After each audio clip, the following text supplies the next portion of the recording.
Hello and welcome to India Reads. We are reading The Enchantress of Florence by Salman Rushdie. We finished the first two chapters and now we are on chapter number three.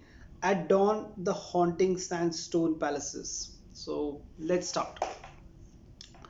At dawn, the haunting sandstone palaces of the new viceroy city of Akbar the Great looked as if they were made of red smoke.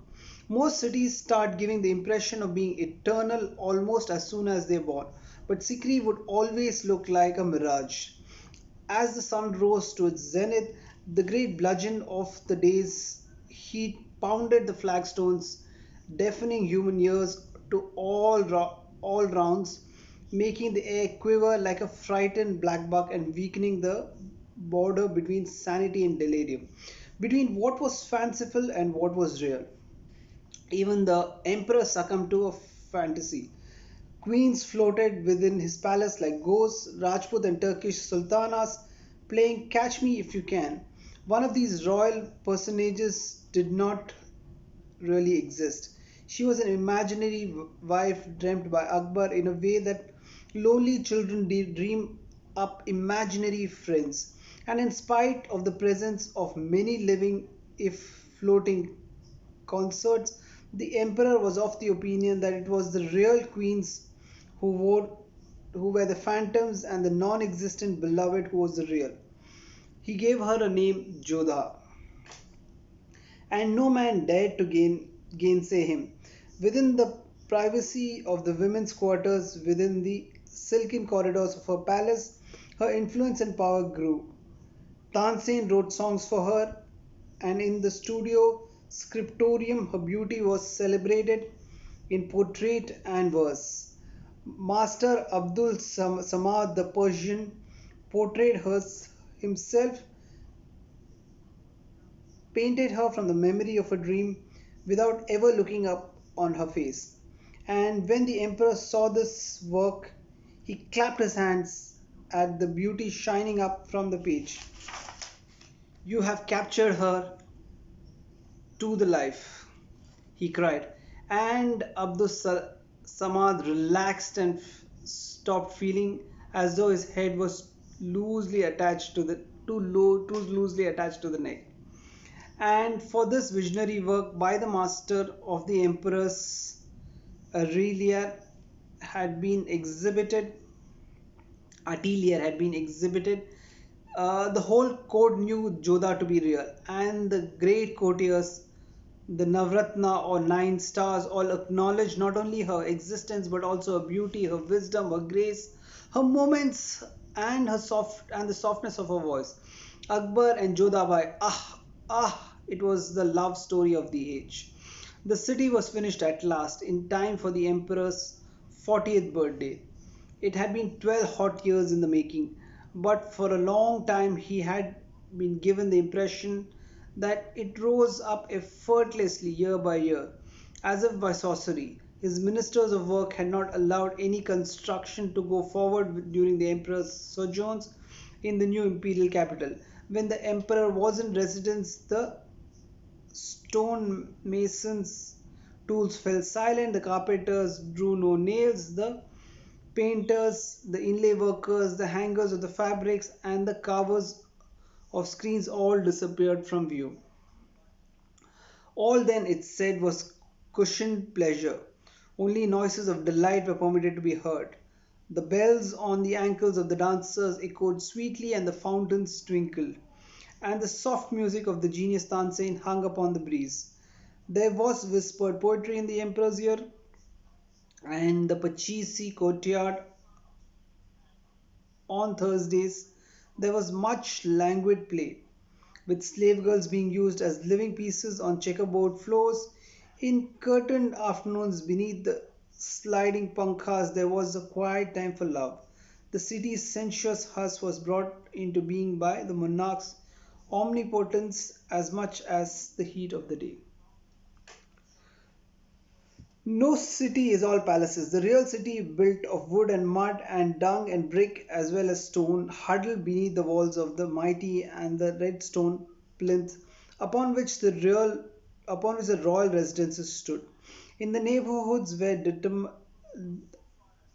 its neighborhoods were determined by its race as well as its trade. Here was the silversmith street, there was the hot gated clanging armories, and there, down there, the third gully, the place for bangles and clothes.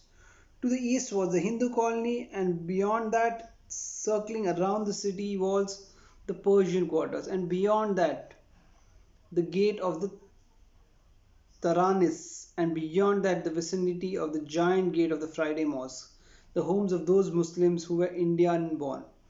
Dressed around the countryside, dotted around the countryside were the villas of the nobles, the art studio, the scriptorium whose fame had spread throughout the land, and the pavilion of music and another for performance of dance. In most of these lower Sikris, there was little time for indolence, and when the emperor came home from the wars, the command of the silence felt. In road in mud city like suffocation. Chickens had to be gagged as the moment of their slaughter for fear of disturbing the repose of the King of Kings.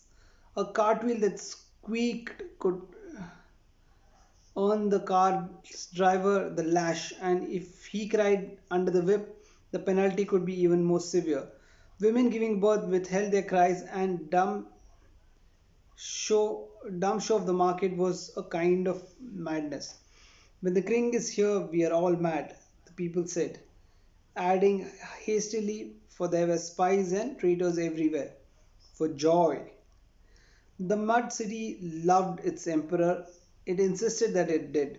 Insisted without words, for words were made of the forbidden fabric sound.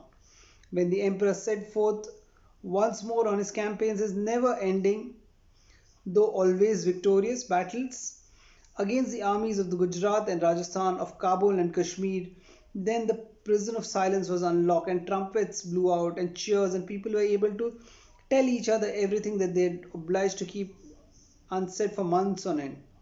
I love you, my mother's dead. Your soup tastes good. If you do not pay the money on, you must owe me. I will break your arms or the elbow. My darling, I love you, everything. Fortunately for the Mud City, military matters often took Akbar away. In fact, he had been away most of the time, and in his absence, the din of the city, the poor, clustered poor, as well as the racket of the unleashed construction workers daily vexed the important queens. The queens lay together and moaned, and what they did to distract one another, what entertainment they found in one another in their veiled quarters, will not be described here. Only the imaginary queen remained pure. And it was she who told Akbar of the privations of the people who were suffering because of the desire of overzealous officials to ease his time at home. As soon as the emperor learned this, he commanded the order, replaced the minister of works with a less dour individual, and insisted on riding through the streets of the oppressed subjects, crying out, "Make as much racket as you like, people. Noise is life, and an excess of noise is a sign of that life is good. There will be time for all of us to be quiet when we are safely dead." The city burst out to joyous clamor. This was the day on which it became clear that the new kind of king was on the throne, and nothing in the world would remain the same. The country was at peace at last, and the king's spirit was never calm. The king had just returned from his last campaign. He had slapped down the upstart in Surat, but through the long days of marching, and his mind wrestled and philosophical and linguistic conundrums as much as military ones. The emperor Abul Fath Jalaluddin Muhammad, king of kings, known since his childhood as Akbar, meaning the great, and lately, in spite of tautology of this as Akbar the Great, The great great one, great in his greatness, doubly great, so great that the repetition in his title was not only appropriate but necessary in order to express the gloriousness of his glory. The Grand Mughal, the dusty, battle weary, virtuous, pensive, incipiently overweight, disenchanted, mustached, poetic, oversexed, and absolute emperor, who seemed altogether too magnificent, too world encompassing, and some too much to be a single human personage. This all engulfing flood of a ruler, the swallower of worlds, this many-headed monster who referred to himself as the five-person plural, who had begun to meditate during his long, tedious journey home, on which he was accompanied by the heads of the defeated enemies bobbing in their sealed earthen pickle jars, about the disturbing possibilities of the first person singular, the I. The interminable days of the slow equestrian progress encourage many languid wanderings in a man of speculative temperament, and the emperor pondered as he wrote such matters in the mutability of the universe, the size of the stars, the breasts of his wife, and the nature of God. Also, today, the grammatical question of self and in three persons, the first, the second, and the third, the singulars and the plurals of the soul. He, Akbar, had never referred to himself as I, not even in private, not even in anger or in dreams. He was what else he could be, we. He was the definition, the incarnation of the we. He had been born into plurality. When he said we, he naturally and truly meant himself as an incarnation of all his subjects, of all his cities and lands and rivers and mountains and lakes, as well as animals and plants and trees within his frontiers, and the birds that flew overhead, and the modern twilight mosquitoes, and the nameless monsters in their underworld lairs, gnawing slowly as the room of things. He meant himself as the sum total of all his victories, himself as containing the characters, the abilities, the histories, perhaps the souls of the decapitated or merely pacified opponents. And in addition, he meant himself as the apogee of the people's past and present and the engine of their future. This we, what it meant to be a king, but commoners, he now allowed himself to consider in the interests of fairness and for purposes of debate, no doubt occasionally thought of themselves as plural too. Were they wrong, or oh, trainers thought was he?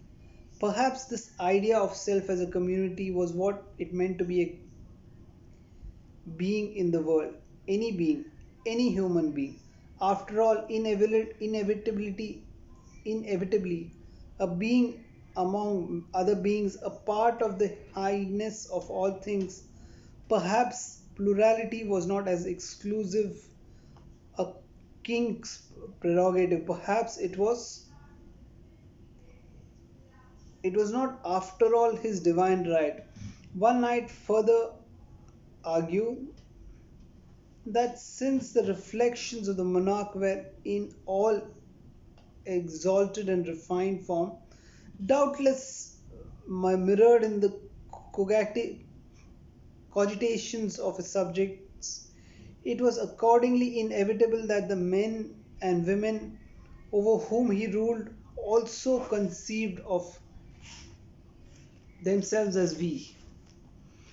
They saw themselves perhaps as plural entities, made up of themselves plus their children, their mothers, their aunts, their employees, their co worshippers, fellow workers, clans, and friends. They too saw themselves as multiple.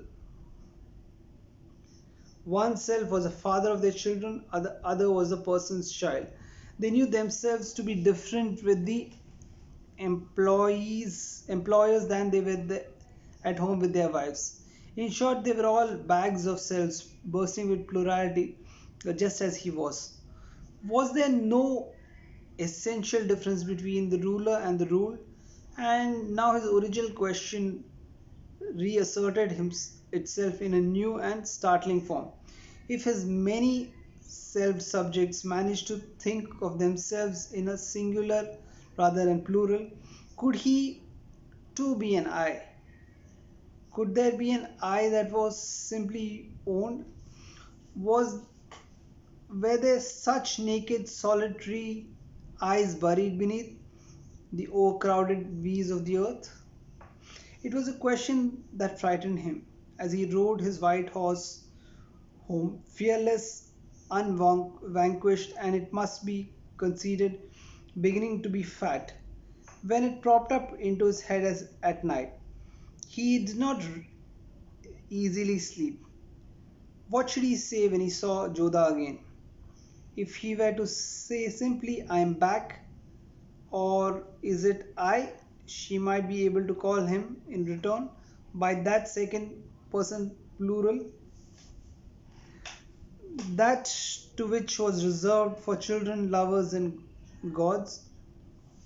And what would that mean? Was it that he was like her child, or godlike, or simply the lover of whom she too had dreamt, and whom she had dreamed now into being just as to eagerly as he had dreamt her? Might that little word that it, that turn out to be the most amazing word in the language, I, he practiced under his breath. Here I am, I love you, come to me. One final military engagement disturbed his contemplation to the homeward bound. One more upstart princeling to slap down, a diversion into the Kathiawar peninsula to quell the obstinate Rana of Kutch.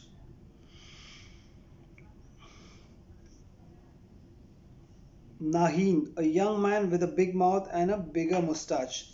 The emperor was vain about his own moustache and took unkindly to competition. Is a feudal ruler who absurdly fond of talking about freedom. Freedom for whom and from what? The emperor harumphed inwardly. Freedom was a child's fantasy, a game for women to play.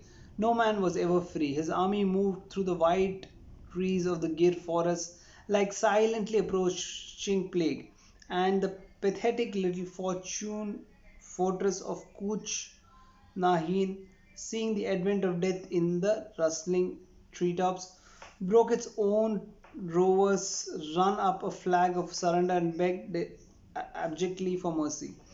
Often, instead of executing his vanquished opponents, the emperor would marry one of their daughters and give his defeated father in law a job. Better a new family member than a rotting corpse. This time, however, he had irritably torn the insolent Rana's moustache off his handsome face, and he had chopped the weakling dreamer into garish pieces. Had done it personally and with his own sword, just as grandfather would have, and had then retreated into his quarters, a terrible to tremble and moan. The emperor's eyes had were slanted and large, and gazed upon infinity as the dreamy young lady might, or a sailor in search of land. His lips were full and pushed forward in a womanly pout. In spite of these girlish accent he was a mighty specimen of a man, huge and strong. As a boy, he had killed a tigress with his own hands, and then driven up distraction by his dead, had forever forewarned the eating of meat and become vegetarian. A Muslim vegetarian, a warrior who watered who wanted only peace, a philosopher king, a contradiction in terms. Such was the greatest ruler that the land had ever known. In the melancholy after battle, as evening fell upon the empty dead, during below the broken fortress, melting into blood, within earshot of a little night falls Nightingale's song Bulbul, Bulbul, its song. The emperor in his brocade sent dripped watered wine and lamented his gory genealogy. He did not want to be like the bloodthirsty ancestors burdened by the names of marauder poet, the same the names from which his name descended in cascades of human blood. His grandfather Babur, the warlord of warlord of Finghara, who had conquered but bathed, always loathes this new dominion, this India with too much wealth and too many gods. Babar, the battle machine with an inescapable gift of felicious words, and before Babar, the murderous princess of Transoxania and Mongolia.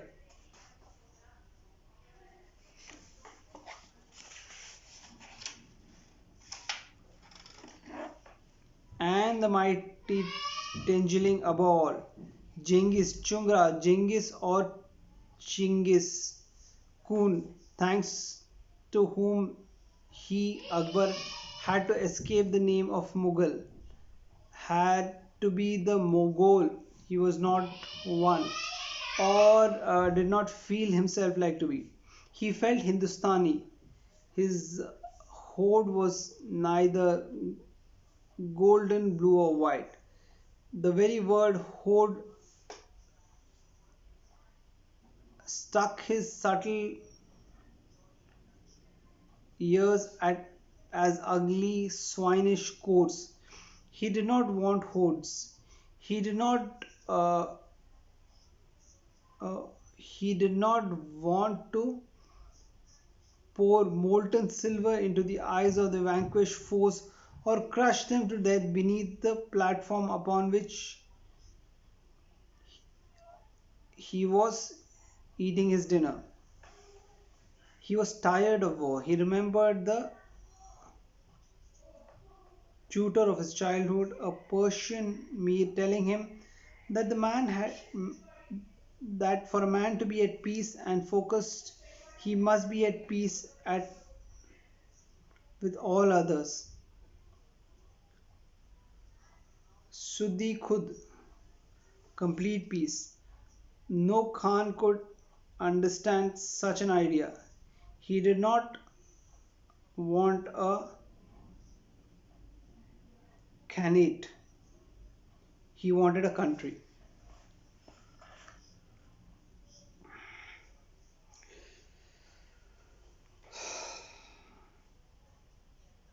It was not only Temujin, he also sprang from the direct descendant from the lotus of the man whose name was iron. In the language of his forefathers, the word was Timur, Timur-e-Lang, the limping Iron Man. Timur, who destroyed Damascus and Baghdad, who left Delhi in ruins, haunted by 50,000 ghosts, Akbar would have performed now or had Timur forbid. forbid. He had stopped speaking Timur's language. Chagatha turned after one of the sons of Genghis Khan and adjusted instead of first Persian and later the Bastard Third, encouraged speech of the army on the move. Urdu camp language, in which half a dozen half understood tongues gibbered and whistled and produced to everyone's surprise a beautiful new sound.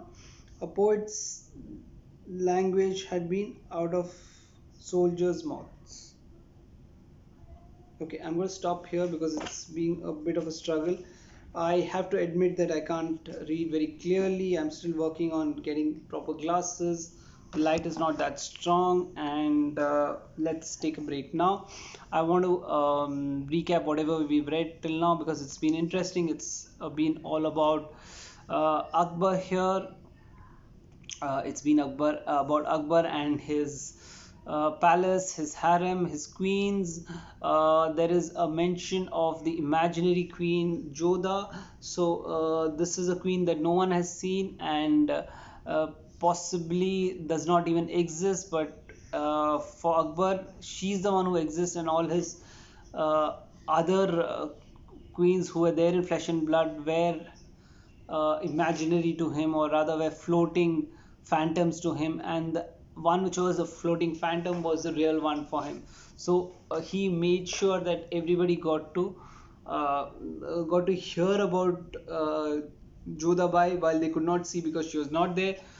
There was a famous Persian artist whom he had in his palace. So Akbar had this thing called the Navratnas, where he had collected the best artists of different fields. So coming back to the Persian artist, this artist, from whatever Akbar had described, drew a picture of Jodhabhai, and Akbar really liked it very much, and he said, "Oh, this is brilliant," and he put it up in his palace for everyone to see, and everybody appreciated her beauty, and so there she was, alive in flesh and blood in the minds of Akbar, and now in the minds of all the people, whereas she was actually never there in person in flesh and blood.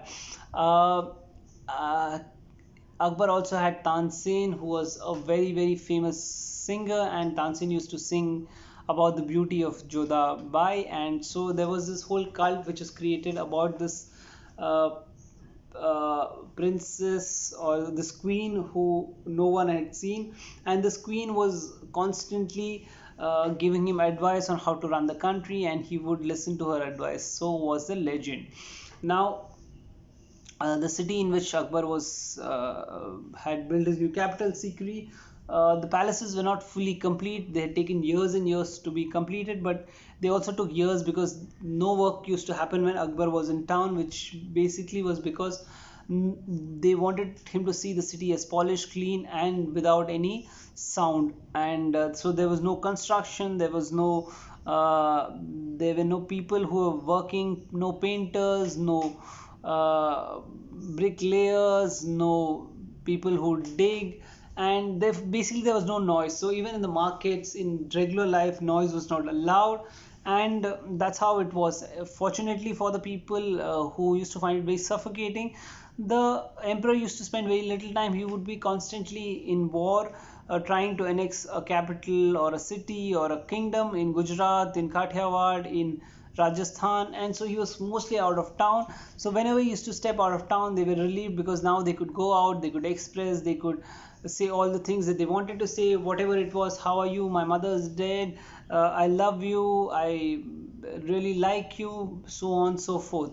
And when Akbar was back, they could not do so. But obviously, publicly, nobody had anything bad to say about this system.